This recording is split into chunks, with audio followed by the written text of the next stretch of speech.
I am delighted to be here with two of our Green Fire experts and the coordinators of our Nitrate Watch program. That's Paul LaLiberte and Christine Mechenich. We are also joined by Samantha Puckett of the Izaak Walton League of America. And we'll turn it over to you in just a minute, Samantha. But I just wanted to welcome everyone on behalf of Wisconsin's Green Fire. Really, thank you for being here. This is a little bit of an experiment this evening, the first meeting of this kind with people who are already volunteers with Nitrate Watch with us. Maybe you're just curious about the program. Before we get into a little bit more formal introductions, I would like to launch a little poll question to learn about where you're coming from and sort of where you're at and what brings you to this meeting. So you should see a poll coming up in just a moment. It'll be those two questions, and it'll ask you to fill those in. So where are you calling in from today, and what brings you to this meeting? If you find that none of these reasons are a great fit for you, I would love to see more of those answers in the chat. You're welcome to have conversations going in that chat. I'll keep an eye on that for our presenters as the evening goes on.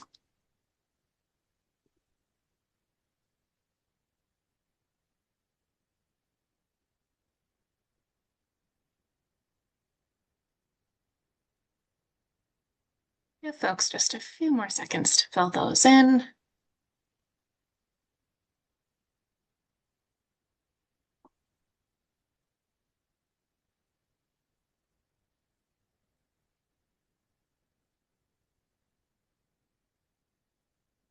I don't know if I mentioned this at the beginning. We are recording this meeting this evening, so if you ever want to revisit this or share it with others who weren't able to be here with us, we will be making that available on our website, on our YouTube channel, and I'll be sharing it with everyone who registered.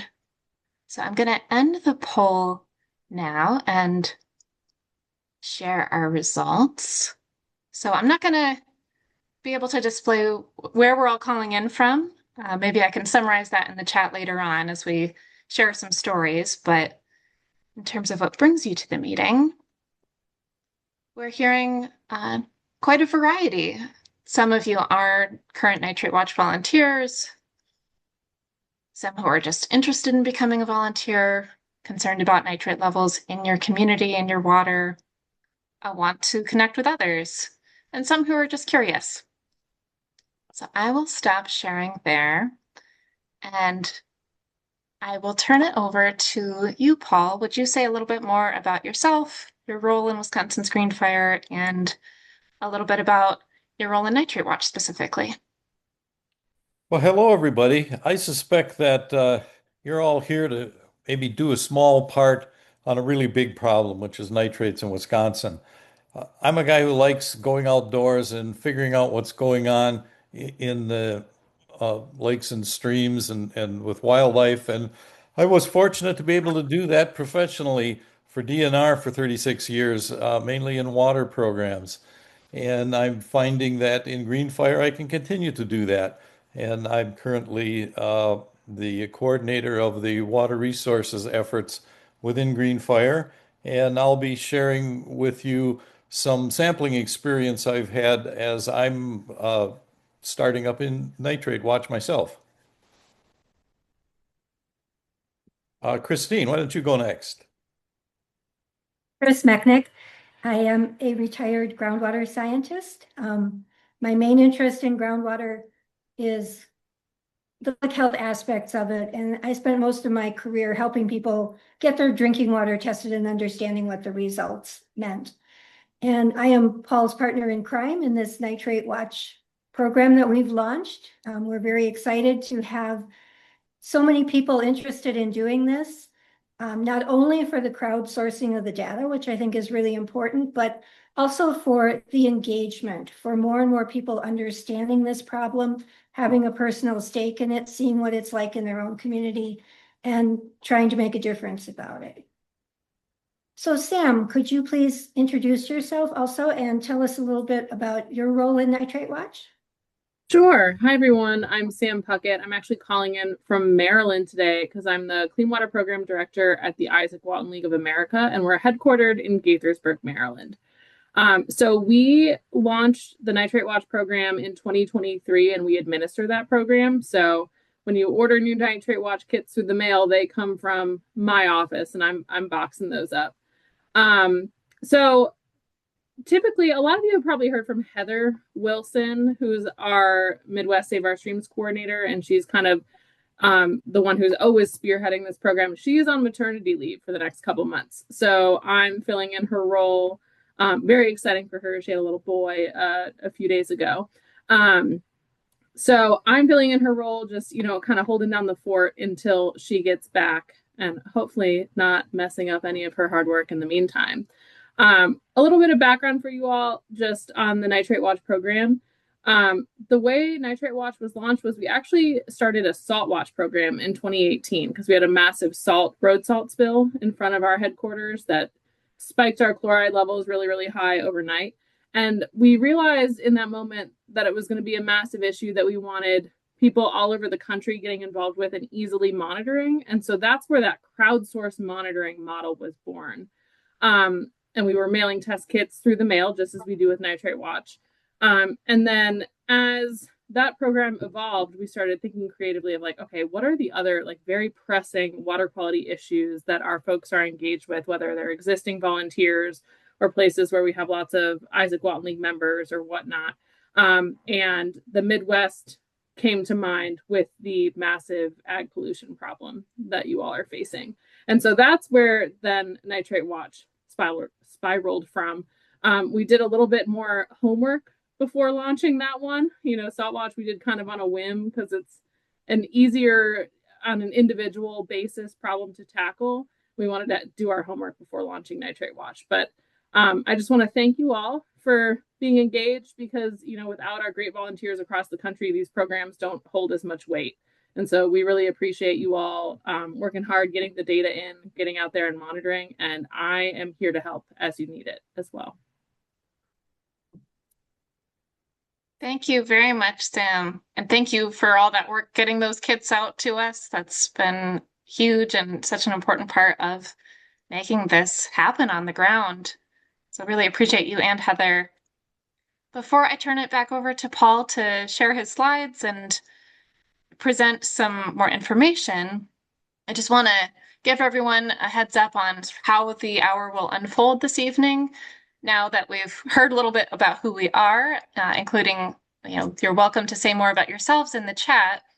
Paul is going to take it away with some slides, and he and Chris will share more background about this project. And then we'll open it up for a Q&A. If you prefer to put your questions in the chat during the presentation, I'll sort of field whether we can interrupt and take those in the moment or save them for afterwards. And then we'll open it up to a more group discussion about what you're seeing, maybe some stories from the field, what you're experiencing, and continue asking those questions and connecting as a community. So I will turn it back over to you, Paul, to share your screen and tell us what we need to know.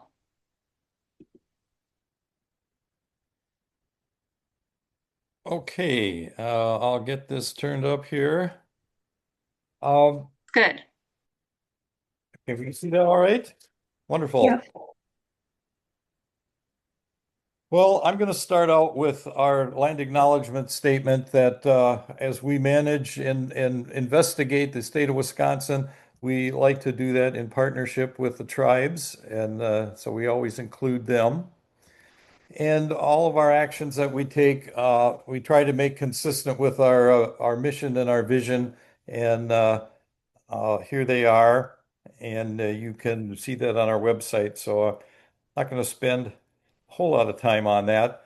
But what I am going to do is share some sampling that I did that kind of illustrates a combination of surface water impacts, groundwater impacts, interrelations between the two, and hopefully give you some food for thought on designing your own sampling setup.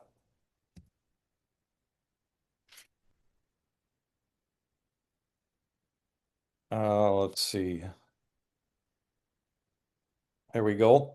First of all, a little bit about nitrate itself. This is the drinking water standard. Less than 1 part per million is what we see in natural conditions. Between 1 and 10, there's evidence that there's human influence increasing the nitrogen concentration in groundwater. And the drinking water standard for nitrate is 10 milligrams per liter. This is what all the municipal systems have to meet.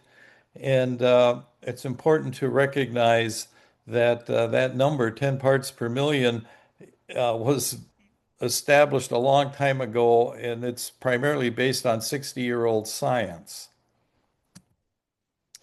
We know more about the effects of nitrate. Originally, it was based on causing methemoglobinemia or blue baby syndrome in infants. We have learned that it also increases the risk for certain types of birth defects, as well as thyroid problems, and increased in the risk of certain types of cancers in everyone.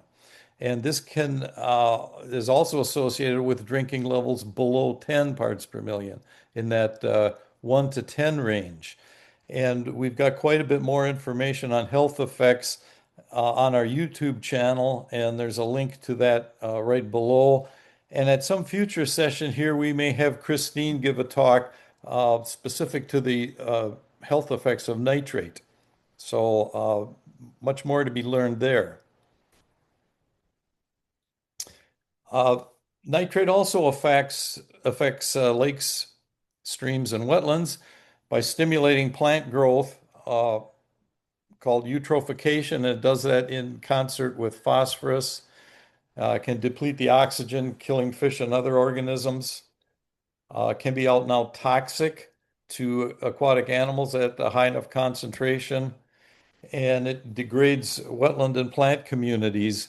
And there's a picture on the right there of a backwater that's been really badly impacted, in this case, growth of lemna, and that's been attributed to high nitrogen loading coming from the adjacent groundwater into that backwater.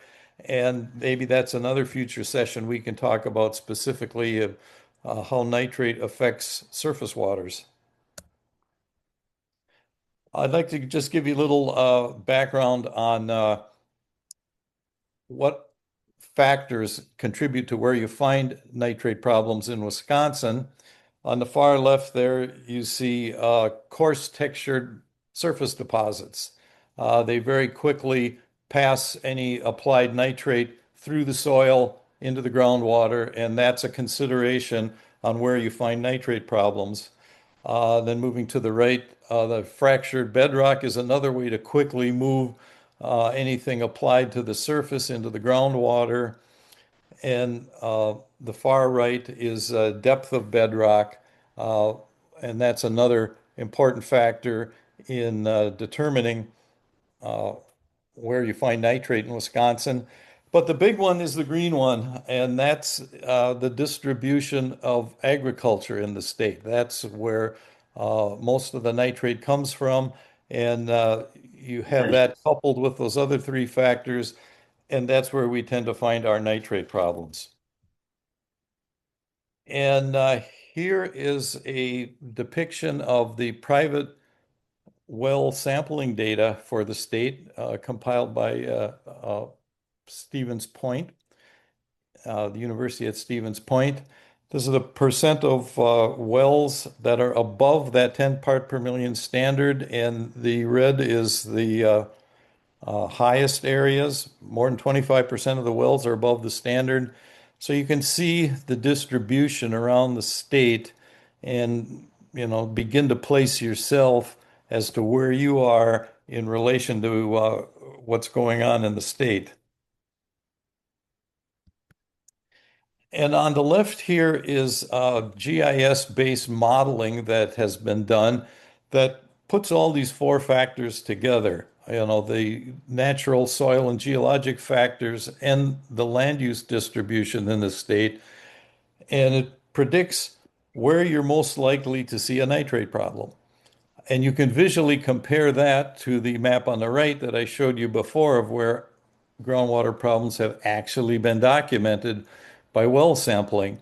And you can see there's a pretty good correlation, but it's not a real tight one. That's because there are local influences that also come into play besides these very large scale geographic factors. And as I said, the big one is land use and the density of agriculture. It's been pretty well established that the more intense the level of agriculture over an aquifer, the higher the nitrogen concentration is that you're going to find. And one thing that's been documented, a lot of this work done through UW-Stevens Point, is that continuous corn cropping can load nitrate into the groundwater at 16 to 37 times higher than a perennial grass system. So that's a lot of nitrate. And here's just a graphic depiction of the significance of agriculture. And septic systems also contribute, as do some other sources like lawns. And I'd like to give you a little background on septic systems. Uh, they do, while they're designed to remove bacteria, they really don't do anything for nitrate. Nitrate that comes out of our bodies just goes into the groundwater. And in septic systems, the loading into the groundwater is pretty much continuous. We're flushing the toilet year round, as opposed to agriculture, where the applications are seasonal. They tend to move when rainfall pushes them into the ground.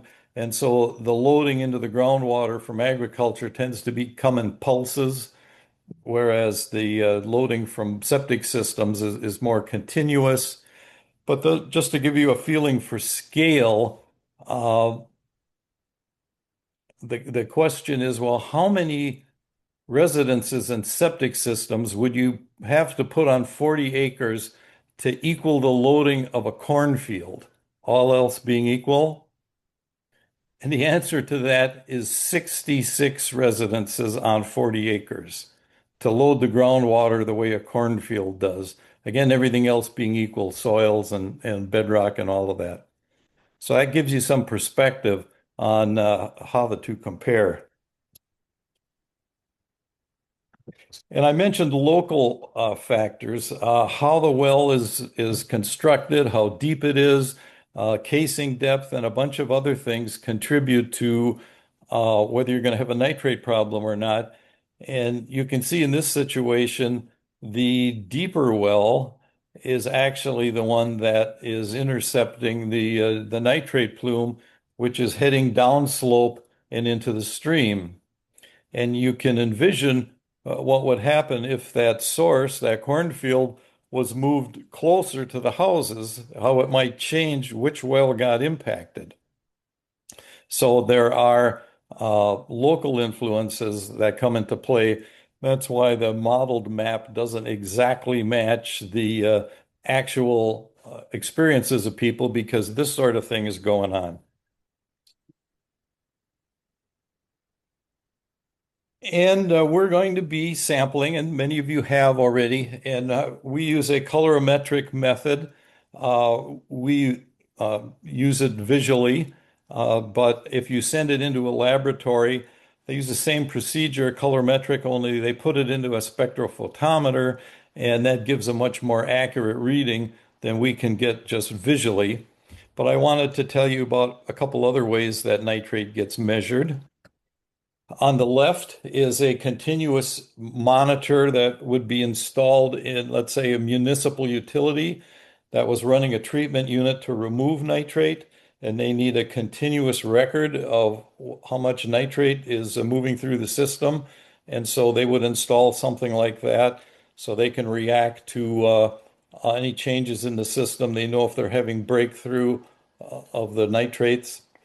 And the unit on the right is a self-contained submersible sonde that has a sensor in there for nitrate and a data logger. It's all waterproof. It gets put in a stream and it records the nitrate levels and it can be retrieved and the data downloaded. And I'll show you some of that data a little bit later. So now we're going to go through the example that I did. It started out some sampling that I did on my own, and then later on I got an opportunity to do a presentation to the Wisconsin Science Teachers Association over in Appleton. And so I did a second round of sampling and took it over to them and showed them how Nitrate Watch works and had them do the analysis. And it was a fun time. And several teachers signed up on the spot. They were so interested in it. So I thought I'd share this with you. So that's the spot where I'm working, and you can see it's in one of these zones that's predicted to likely have problems. And this is zooming in on where I was working in this area here. This is data that I got from the county. It's much more specific than that statewide data I showed you earlier. And maybe in a future session, we can go into how you find data like this in your county or at the state level. There's many sources of information. You don't have to start from scratch. You can dig into some of these things and get background information like this. And what's interesting here is all the places where you've got red dots and blue dots right next to each other. Lots of local influence going on here. And so I did sampling in the large oval there, but I started up in the upper spot. That small circle is where we're going to start. And here we are in the headwaters of a trout stream. And so right here is the headwater of this trout stream. And I took a sample here. Here is a well, and this is all forest here. This is a county forest. It's an interesting watershed. The eastern edge is county forest. The western edge is a lot of agriculture. And as this creek flowed past this agricultural area, the nitrate level jumped up from around 1 to getting close to 5. Okay, so now we're going to move down through this watershed. And just a reminder, we've got a lot of forested area on the east, and we've got agriculture on the west, and we've got 2 streams flowing down through here, and we've got all that variety of different well samples. And here's the 2 sample runs. The one I did in August myself on the left, and the one I did with the teachers on the right. And we'll start up here. This is the headwaters of the stream that I was looking at. The well sample isn't on this one. But here, again, we started out at 1. It jumped up to 5. Stream flowed through here, stayed at 5. This is all an agricultural area here. At this point, it joins with a stream that's coming out of that forested area. This came in at about 1 and diluted the stream down to a 1, and it stayed that way I likely till it got to the river here. And we had a second stream. I started up here once again, a trout stream at 1 here and at 1 again. Well, it continued to flow through the agricultural area, picked up nitrates, got up to 5. Then it joined with a trib coming in from the west, which diluted it down to a 1 again. But as I followed it downstream through the agricultural area, picked the nitrate back up, went up to 5 and stayed that way all the way to the river down at Chippewa Falls. So that's what I found in August. And then when I took the samples over to Appleton with me and had the teachers analyze them, the March samples were a little bit different. Up in the headwater area, we saw the jump up here again, but it was a bigger jump. It got up closer to 7 on this stream. And as we followed it downstream, we had the same thing at about 5 coming in. But when it joined the stream from the forested area, it got diluted down to 1. This other stream, once again, it picked up nitrates as it went through the agricultural area. Stream from the east came in at 1 again, but the volume wasn't enough to dilute the trout stream, so it stayed at 5 all the way through this whole watershed and down into Chippewa Falls. Now, there's a few other dots on the map here. Uh, we've got a 15 here and a 5 here and another one down here, and I'm going to tell you a little bit about those. Those two down by the lake are these two. This was the 15 and this was the 5. And you can sort of assess what's going on here just by looking at the aerial. Flow of groundwater is going to be towards the river, and so it's past all this agricultural area. And not surprising, there's nitrate in these wells. Now this one is 15, and this one is 5, even though it's also got a golf course around it. And so I wonder what might be going on here. Well, it turns out we've got this situation.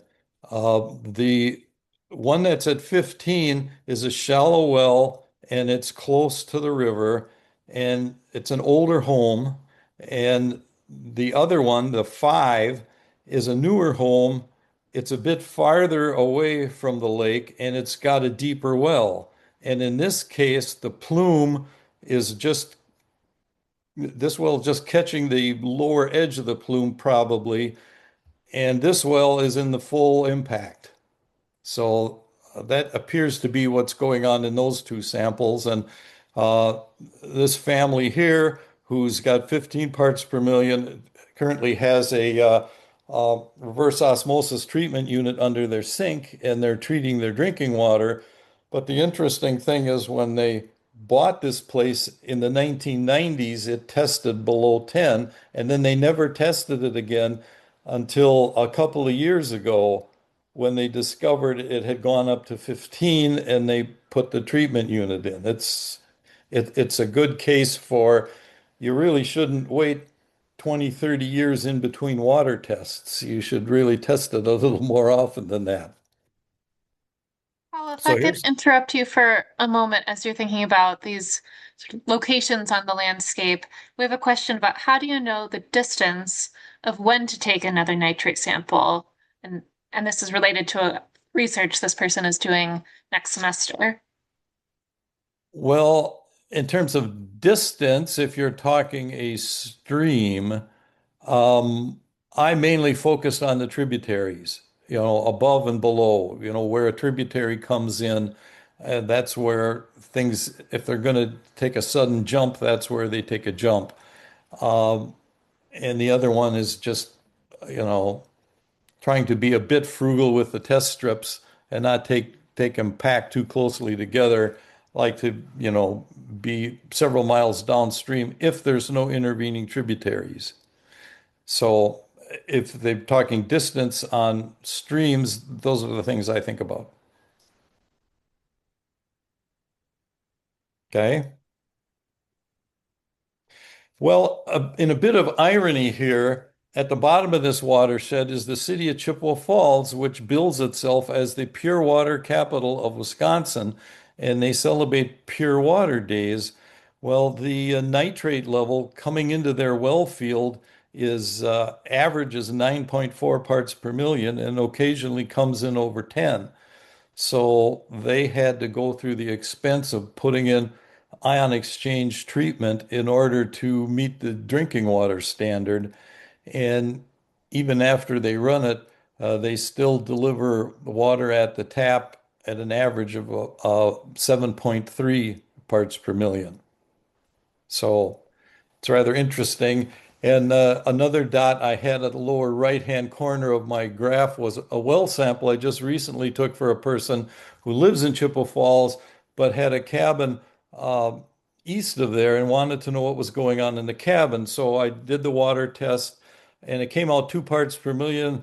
And I thought, well, you're in pretty good shape there. However, you might want to know that your drinking water in the city of Chippewa Falls averages 7.3.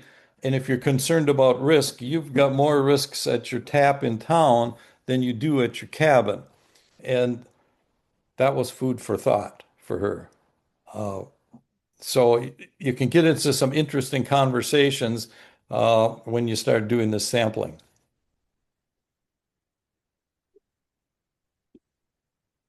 And the last thing I want to do is tell you a little bit about the Des Moines water supply.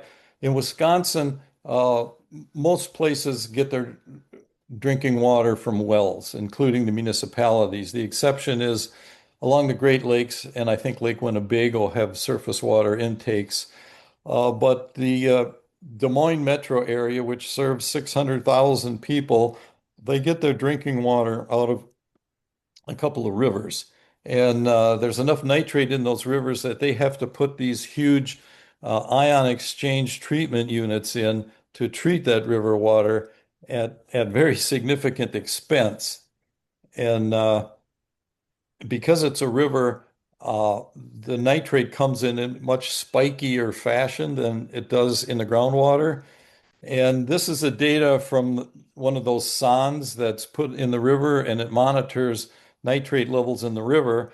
And you can see here's the 10 part per million drinking water number. And throughout a lot of the spring of 25, the river was above that. And so they had to run their equipment continually throughout that time period. And when they run their equipment, it costs in excess of $10,000 a day to run that stuff. And this time period here cost the Des Moines Water Utility $1 million just to run that equipment. And it turns out that over the winter here, they've had to run it more than they ever had before. So it used to be something that they only had to run in the spring. Well, now they're getting closer to having to run this equipment year round. And so it's a pretty significant problem for them in Des Moines, as well as it is for the people in Chippewa Falls, Wisconsin. So with that, I think I'll turn it over to Chris, who's got some observations on what she's seeing in the sampling that our volunteers have been doing. Yes. Let's- Gonna okay. cue up the slides, Paul. Go ahead. Oh, are you seeing them or not? I'm not, no. Okay. Somehow the share stopped on me. I'll get it back. In the meantime, I will say that that was an amazing story, and I hope that people who are sampling or who are considering sampling just think about what a powerful story Paul was able to tell with those tiny little test strips. You know, it's just really inspirational. So this is a big part of why we do what we do, to learn these things, but also, as I said, to get that inspiration to become part of finding out these things, and hopefully, if you're motivated enough, trying to become part of a solution as well. I have something not nearly as exciting as that to talk about. I would say that I am the person who does the most looking at the database sort of from a clerical point of view. You know, who's sampling, where are they sampling? Are they, are we getting all the information that we need? Are their sites all linked to Wisconsin Green Fire and those kinds of things? And so I see your names. I see people here that I have seen on the Clean Water Hub, and some are new, some have been longtime participants with us. And so I'm really happy to see everyone who's here and interested in this. I am going to spend a little time kind of focusing on the people who are already sampling and give you some things from a practical standpoint to consider in your sampling, and talk about a few things that there's been a little bit of confusion about. I'm going to send my tips to you as an email, so you don't have to worry about writing these things down. I'm sorry to say that perhaps if you aren't participating in the sampling, some of what I'm going to say is not going to make much sense to you, but I'm not going to be talking for very long, so that will take care of that problem. Let's first talk about the Clean Water Hub. Samantha is part of the Izaak Walton League of America, which manages and runs the Clean Water Hub. So when you enter data on the Clean Water Hub, which is what you do when you have collected your data, it becomes part of their nationwide network. Since Greenfire is a partner organization in Nitrate Watch, we can access the hub.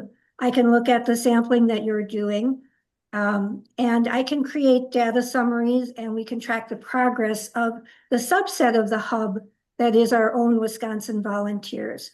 And unfortunately, when we merged the slide set, I had Paul remove the slide that showed what our sampling status was on the Clean Water Hub. So I apologize for that. But thinking just about the nuts and bolts of the hub, there are 3 different ways that people interact with the hub.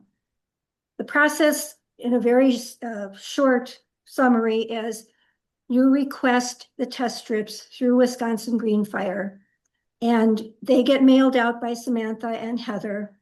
And then Carolyn and I are keeping track of the names as you send them in. We give them to Samantha and Heather. They send out the test strips. The next thing that happens is I send a request to the hub to contact you and invite you to be part of the hub. And then you register. So that's the first step. Who are you? The second step is after you're registered, you can create sites. Just like Paul did, you can choose places where you're going to sample either once or periodically. And so then we know where you are intending to sample. And then after you've collected your samples, you've used your test strips and you've collected your samples, you're going to enter the data from the test strips on the hub. So you register once, then you can create as many sites as you want. Paul probably has a dozen there. And then you can enter as many results as you want for each site. So you could sample these sites every week. You could sample them monthly. You should make a plan to think about how often are you going to do this and where are you going to do it? And Paul has some advice.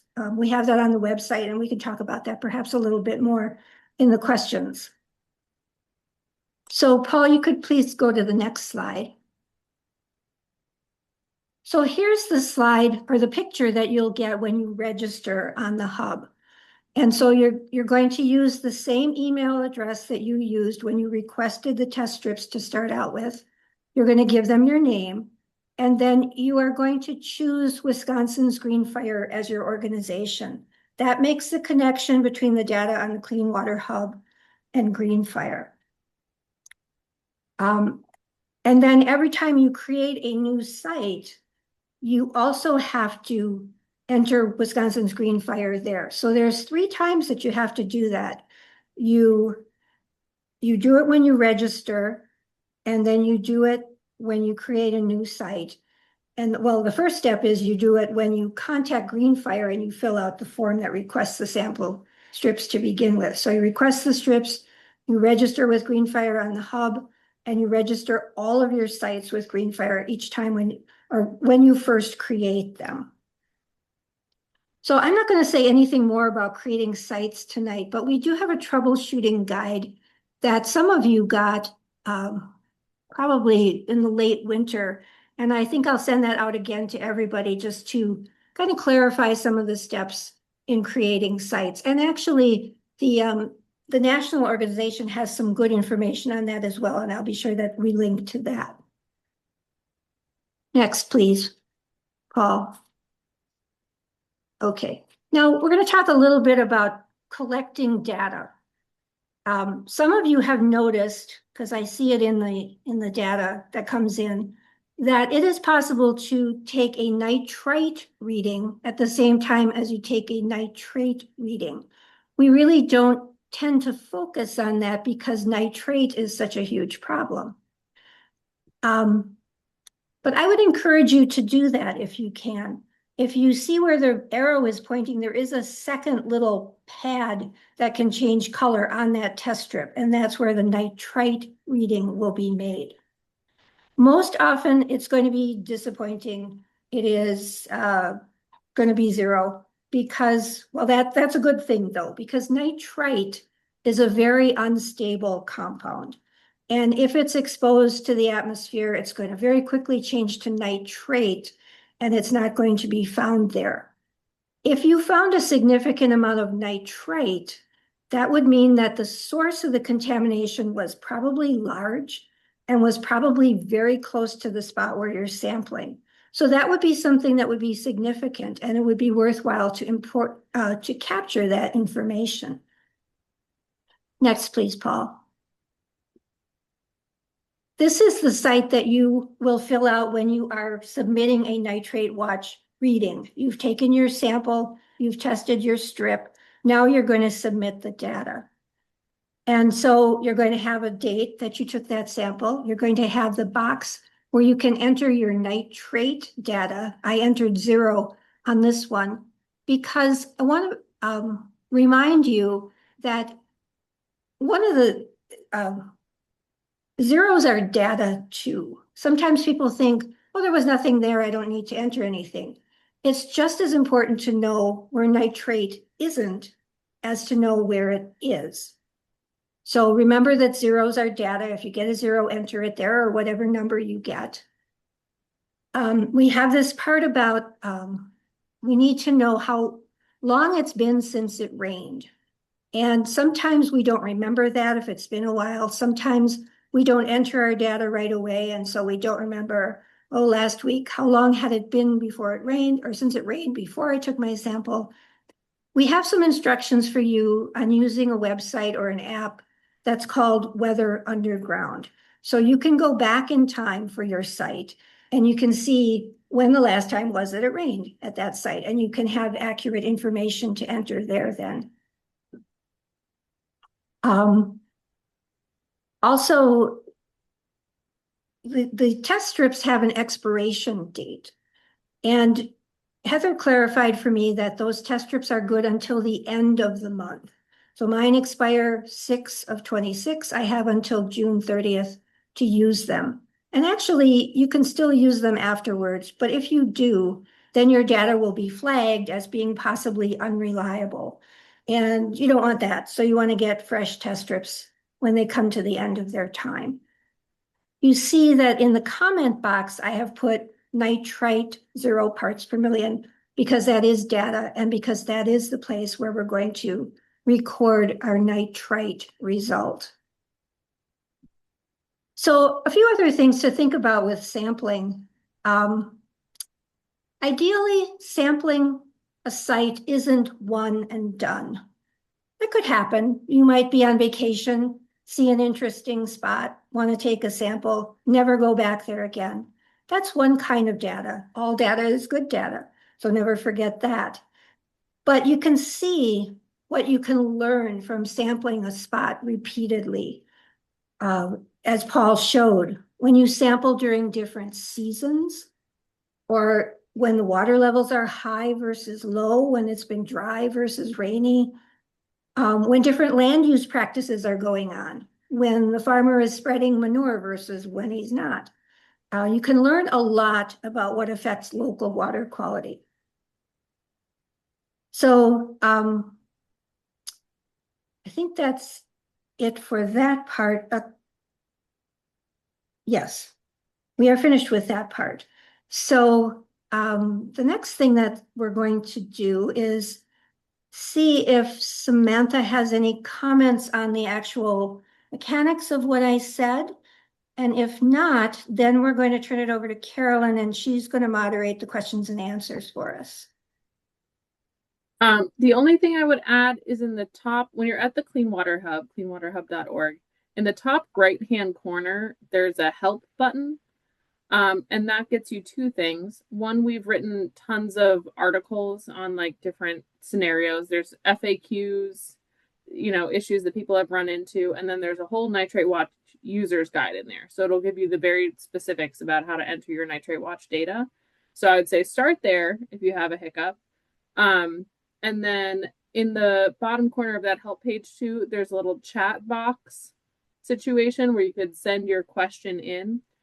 It's not a robot that responds to you. It's me and my team. So we're not very efficient in terms of like an immediate response. but we'll send you an email with our response to get you going in the right direction too. Those are good tips. Thank you, Sam. Carolyn, I haven't been able to read all the questions because I don't multitask well, but I see them come flying in. So it looks like we have our work cut out for us. We do have some questions. I think a couple of them did get answered in between them going into the chat and conversation continuing. So I am going to be scrolling back. Please call me out if I missed something or if you want to return to another topic. But we have a question. Don Bame asks, what is the concern for nitrate release to stream when a dam impoundment is lowered for dam removal? If you could speak to how dam removal might change the results that we're seeing. Well, I can talk to that a bit. One of the big issues when a dam is removed is the sediments that have been piled up behind it. Uh, some dam removal efforts uh, try pretty hard to stabilize those sediments and minimize the amount of movement. In other cases, especially if it's not an organized dam removal, but a failure or a break, there's just massive downstream transport of sediments, and there's a lot of nutrients in those sediments, phosphorus and nitrogen. Um, as to in-place dams, really nitrate is quite a bit different than phosphorus. Nitrate is very water soluble. Phosphorus tends to stick on particles. So nitrate tends to move pretty fluidly through a system, whereas phosphorus will tend to pile up behind a dam. So the presence and absence of dams has a more pronounced effect on phosphorus than it does on nitrogen, just because of the solubility. Hope that helps. Thanks. We have, I think, a couple questions related to the nitrate versus nitrite. And Chris, could you just explain a little bit more on how that works on the test strip to get those, to read those two results? Sure. Paul, could you go back to that slide?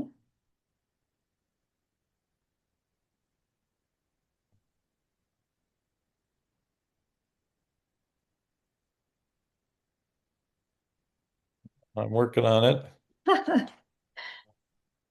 We're in Let's the see. bonus period. There we There we go. Oops, that there we one. go. Okay, so if we look at, it's hard to see because the test strip, the result for nitrite is probably 0. But if you look very carefully at the little pad, you see the pink part at the tip, and the person is comparing that to the nitrate. If they laid that strip down a little farther, then the bottom of the part of the bottle that is to your right shows the nitrite. And the arrow is pointing to the pad where that value is being shown. So you have both of those things on the same test strip. They're, oh boy, half an inch apart, not even. And when you dip your strip into the water, both of those will be made wet. And then you compare the top one to the nitrite line on the bottle. You compare the lower one to the nitrite line below it. Does that help? Would someone else like to take a stab at explaining that more clearly? I think the key here, I think it'll be intuitive once you have the bottle in your hands, because there's two pads on the test strips and 2 lines that you're reading it from. And you can see at the bottom of that bottle there, it demonstrates how to hold the test strip so you're reading it correctly. Yes, thank you.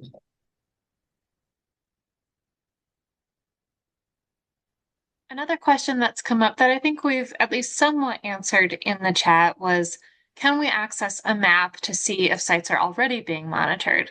And I so appreciate that question because I think it really underlines how important it is to put your data in the hub to see where else people are collecting this information and be connected to this community of people taking these samples.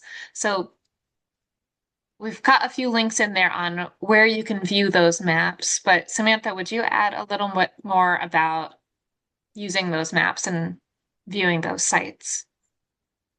Sure. Can I share screen actually? Well, I just queued up the maps that I use. These came off the hub. So you can get it. These are my samples, and this is off the hub. So you can get this stuff on the hub. Okay, go ahead, Samantha. I'm gonna steal your share, Paul. Okay. Let's see. Um, so this is the view when you're logged into the Clean Water Hub. So you can see, because I administer a bunch of sites, I have a bunch down here, but this is just showing the sites that are popping up. If you click up on this Explore Data tab, there's a Nitrate Watch specific map, which is really nice because it is color coded. And from there, you can see that it's displaying the data in 2026. You can manipulate these dates however you want. If you want to just look at the month of April, if you want to look at all of 2025, you can go back in time. So you're welcome to play with that to display different things. You can zoom in around the map. We'll head to Wisconsin. You can start clicking around on these sites, and it'll show you the number of readings that are there, the latest reading that came through, and when that reading was taken. And you can also click on these to open those sites up to look more thoroughly within them. So it's fun to just kind of click around and see what's happening in here. The other thing is there is a legend down here, so you can see what those colors actually mean that you're looking at. So those red dots are over that drinking water standard threshold of 10 parts per million. Orange can be up to 10. So people are reporting 10, it will be orange, not red. And then you can also filter by water source, which is pretty neat. So it defaults to displaying everything, but if you wanted to just look at private groundwater wells, and I'll zoom out here so you can see what that looks like. You can see the folks that are just reporting those private groundwater well results, which there's some pretty scary readings that come in here on that front. Or, you can look at all drinking water that's coming in. Or if you're not interested in drinking water and you just want to look at the surface water results, you'll see those as well. So I encourage you all to play around with these maps. We design them so you can manipulate them and look at them and really see the results that you're looking at. And then if you're trying to do something with your data, beyond monitoring and submitting the data, which we so appreciate, but if you want to advocate for better land use practices in your county or what have you, we encourage you to zoom in through a date range and screenshot these maps and send them via email. That's a really useful tool to get the word out just because they are really visually compelling. Any questions on that before I stop sharing my screen? Sam, if someone finds that a site is already in existence, they could add their own sample to it, couldn't they? Yep. So feel free to, if you get stuck on that, you can reach out to me and I can help. But just because a site exists doesn't mean that you shouldn't monitor there. That being said, if a site exists and there's a super dedicated person who's monitoring every single day, perhaps it's not the best use of your time to go monitor in addition to that. But generally, folks are monitoring weekly, monthly. It's not going to be so consistent that your data won't add value to that picture, especially if it's a site that you care about. But if it's neither here nor there to you, whether you're monitoring at that site or one a mile down the road where a new tributary comes in, perhaps choose the one that isn't already being monitored.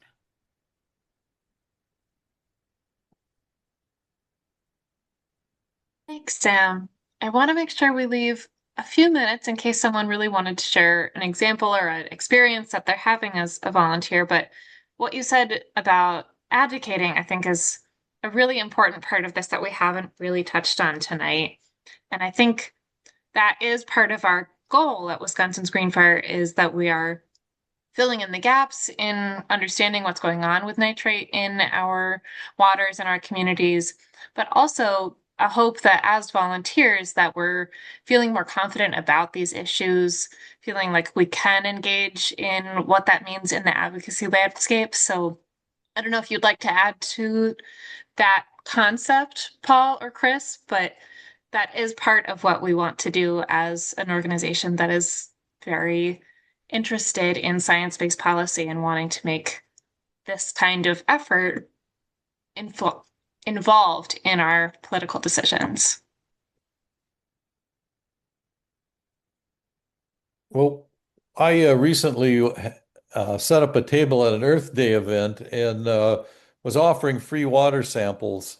And a lot of people came up to the table. It started a lot of conversations, and it illustrated there's a lot of concern amongst people over the safety of their water.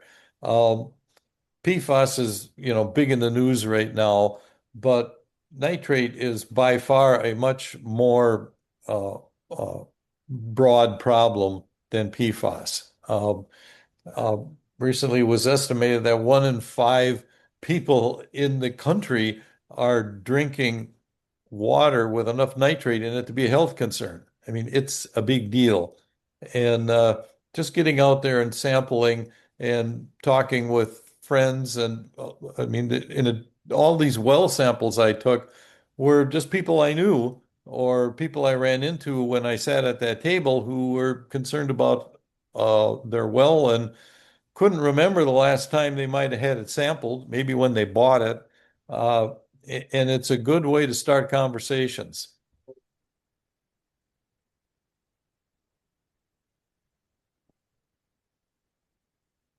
Say if there are questions that didn't get answered, and Carolyn, you'll probably have those, but shoot me an email too. This is very important to me. I'm willing to spend whatever time is needed to help people get what they need with this program.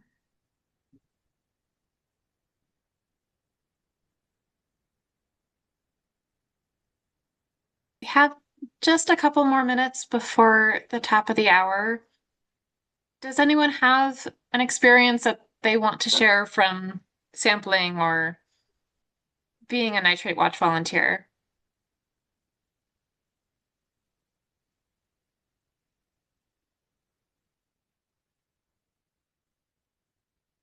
Okay.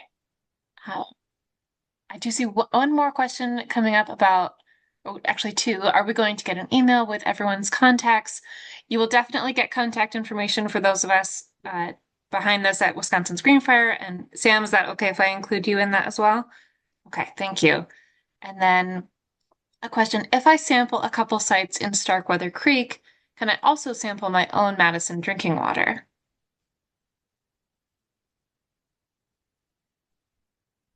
I think the short answer is yes, but Sure. Yes, yeah, Definitely.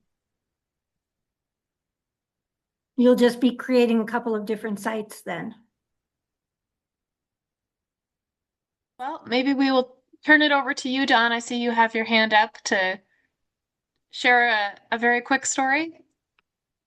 I just want to let people know when you're out collecting samples from surface water places, be prepared to talk about it. I've had people stop me at 2 different streams and they just happened to be driving by. One woman was on her way home after school with her children.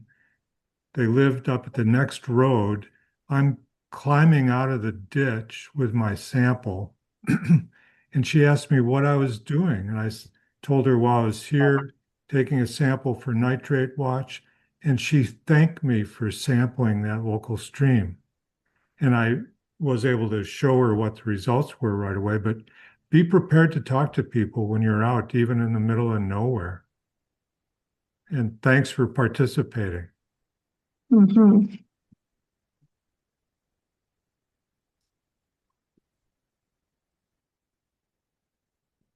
Thanks, Don. I'll add a tiny kernel to that of like, always be safe when you're out sampling. Your safety is really important when you're out there on the water and out by the roads and things. But I'll be following up with the recording link if you want to revisit this. We'll be sending more resources and links and contact information. We'd also love to hear from you about what you'd like in future meetings like this. So please let us know what you thought and what you'd like to see more of. Thank you for being here this evening. Let's stay in touch. And thank you to our presenters. Thank you, everyone. Bye. Good to see everybody.